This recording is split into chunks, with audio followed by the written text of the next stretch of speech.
పెందల కడని లేచి ప్రార్థన. పెందల కడని లేచి ప్రార్థన అంటే విలువనిచ్చే ప్రార్థన చేయాలి. మనం దేవునికి విలువనిచ్చే ప్రార్థన చేయాలని ఆయన ప్రార్థన మాదిరి నేర్పించినాడు. తర్వాత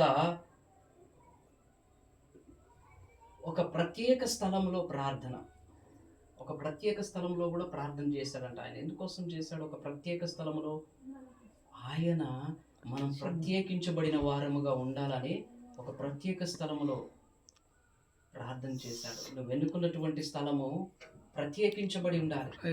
ఇది ఒక కుటుంబం అంతా తిరుగుతూ సంచారం చేసినటువంటి ఈ ప్రదేశంలో నీకు ఒక భాగాన్ని ఎంచుకోవాలి. ఎంచుకొని ప్రత్యేకించినటువంటి ఆ స్థలంలో నువ్వు వెళ్ళిపోయి ప్రార్థన చేస్తూనే ఉండాలి. ఎందుకంటే నీకు ఒక ఐడెంటిటీ, ఇదిగో మా అమ్మ అక్కడ ప్రార్థన చేస్తుంది, మా నాన్న అక్కడ ప్రార్థన చేస్తాడు, మా అక్క అక్కడ ప్రార్థన చేస్తుంది, మా తమ్ముడు అక్కడ ప్రార్థన చేస్తాడు. హల్లెలూయా.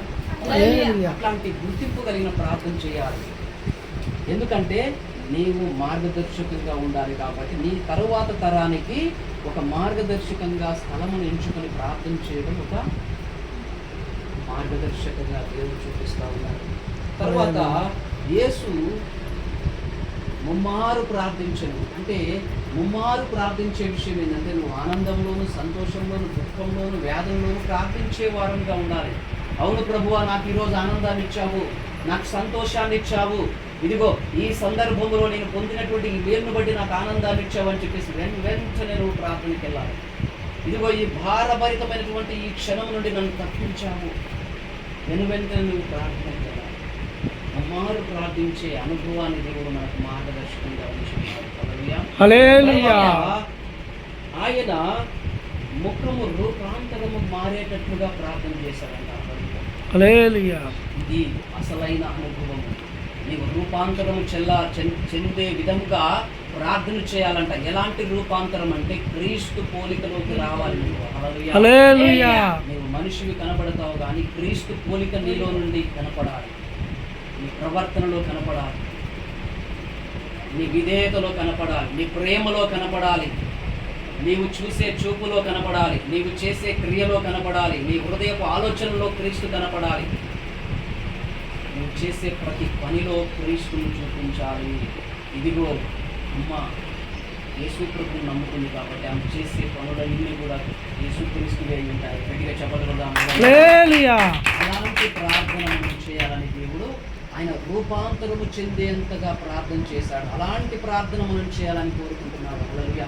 ఈ ప్రార్థనలన్నీ చేస్తే మేలు జరుగుతాయా అంటే అనేకంలో జరిగినాయి. క్రీస్తు జన్మించి ఆయన 33.5 సంవత్సరాల కాలంలో 3.5 సంవత్సరాలు ఆయన ఏం చేశాడంటే అద్భుత కార్యాలు చేశాడు. అంతకుముందు కూడా ఉన్నాయంటే ఉన్నాయి, దేవుడు పలికాడు. ఆ మాటలను ఒకసారి చూద్దాము. కీర్తనల గ్రంథము 21:2 చెప్పండి. 21:2 కీర్తన గ్రంథము 21వ అధ్యాయము 2వ వచనము. అతని మనోభీష్టము నీవు సఫలము చేయుచున్నావు. అతని మనోభీష్టమును నీవు సఫలము చేయుచున్నావు అంటే నీ మనస్సులో పుట్టినటువంటి ఆ యొక్క ఆలోచన ఎలాంటిదంట? దేవునికి ఇష్టమైన ఆలోచనలు వస్తూ ఉంటాయి. అప్పుడు నీ మనోభీష్ట అంటే ఆలోచనలు సఫలీకృతం చేస్తా ఉంటా ఉన్నాడు దేవుడు. హల్లెలూయా. రూపాంతరము చెందినటువంటి ఆయన యొక్క లక్షణాలు కలిగి ఉన్నప్పుడు నీవు ప్రార్థించే ప్రతి ప్రార్థన సఫలం చేస్తా ఉంటాడు. అతని మనోభీష్టము నీవు సఫలము చేయుచున్నావు. అతని పెదవులలో నుండి వచ్చిన ప్రార్థన నీవు మానక అంగీకరించుచున్నావు. మన పదవుల నుండి వచ్చే ప్రతి మాటని దేవుడు లెక్క పెడతాడు. హల్లెలూయా. దేవుడు ప్రతి మాటను లెక్క పెట్టేవాడు. ఆయన జీవ గ్రంథంలో రాస్తా ఉంటాడు. నీ మాటలని, నీ యొక్క పనులని, నీ యొక్క క్రియలని, నీ చూపులని అన్నింటినీ కూడా జీవ గ్రంథంలో రాస్తా ఉంటాడు. నీ పలికే మాటలని అద్భుతంగా వింటా ఉంటాడు. హల్లెలూయా. అద్భుతంగా వింటాడు. నేను చేసే ప్రతి ప్రార్థన, ప్రతి మాటని కూడా ఆయన అద్భుతంగా వింటాడు. అందుకోసమే దేవుడు ఏమంటా ఉన్నాడంటే ప్రత్యేకించిన ప్రార్థన చేయాలి, రూపాంతరం చెందిన ప్రార్థన చేయాలి. కుటుంబ సభ్యులు మారే విధంగా నీవు మారాలి. ఏమండి, నేను మారితేనే నా తరువాత తరం మారుతుంది తప్పితే నేను మారకుండా నేను పెదవులతో చేసే భక్తిని, నేను పైన చేసే భక్తిని చూసి నా పిల్లలు మారతారా? నా కుటుంబం మారుతుందా? మారదు. నువ్వు చేసే పని బాగుందిలే, నువ్వు మాట్లాడే మాటలు భలే ఉన్నాయిలే, నువ్వు చేసే చూపులు, నువ్వు చేసే క్రియలు బాగున్నాయిలే అని చెప్పేసి పలుకుతూ ఉంటారు. హల్లెలూయా. కాబట్టి ఎక్కడో ఉండదు అపవాది, మన కుటుంబ సభ్యులలోనే ఉండి మనల్ని పొడుస్తూ ఉంటుంది. ఎందుకోసం అంటే మనం రూపాంతరం చెందేంత వరకు అది జరుగుతూనే ఉంటుంది. రూపాంతరం జరిగిన తర్వాత మన పెదవుల నుండి వచ్చే ప్రతి మాటను ఆయన లెక్క చేసి వాటికి సమాధానాన్ని ఇస్తాడు. హల్లెలూయా. కీర్తనల గ్రంథం 20వ అధ్యాయం 4వ వచనం. నీ కోరికను సిద్ధింపజేసి నీ ఆలోచన యావత్తును సఫలపరచునుగాక. గట్టిగా చెప్పలు కొడదాం. ఏం చెప్తా ఉన్నారండి? మరలా చెప్తా ఉన్నారు, నీ ఆలోచన యావత్తును సఫలపరుస్తాను.